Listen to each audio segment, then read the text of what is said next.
در شهر بنوی پاکستان مهاجران داخلی از ولایت شمال وزیرستان به کوچه ها ریخته از حکومت محلی تقاضا کردند به آنها در بازگشت به خانه هایشان کمک رساند. ابتدای تابستان سال روان ارتش پاکستان در منطقه قبیله ها بر ضد طالبان عملیات نظامی راه اندازی نموده بیش از 1 میلیون ساکنان ولایت شمال وزیرستان را به ترک مکان دائمی زیستشان وادار کرد. اعتراضگران میگویند در اردوگاه ها حالشان تباه است. اما ارتش پاکستان ابراز داشت که عملیات در شمال وزیرستان هنوز هم به آخر نرسیده است. در نزد سفارت پاکستان در شهر کابل پایتخت افغانستان یک گردهمایی خرد اعتراضی دایر شد. گردآمدگان بر ضد بنیاد خندق در یک بخش مرز میان افغانستان و پاکستان صدا بلند کردند. حکومت افغانستان هم این لایحه را تنقید کرد، زیرا آن روی منطقه مورد بحث می‌گذرد.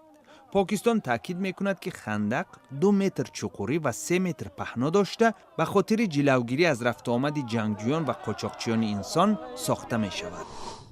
در شهر رمادی عراق که به مکان برخوردهای نیروهای حکومت این کشور با جنگجویان گروه افراطی دولت اسلامی تبدیل یافته است، یک بمبگذار مرگ طلب ماشین بارکشی سرشار از مواد ترکنده را منفجر نمود.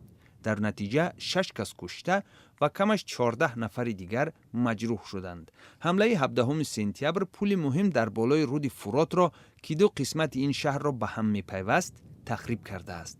بعد اشغال بعضی منطقه های ولایت انبار از طرف گروه دولت اسلامی در این گوشه عراق 10 پل ویران کرده شدند.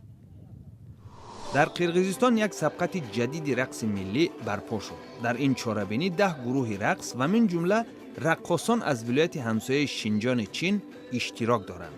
شکل معاصر رقص باستانی کوچمنچی ها در قرقیزستان خیلی شهرت پیدا کرده است.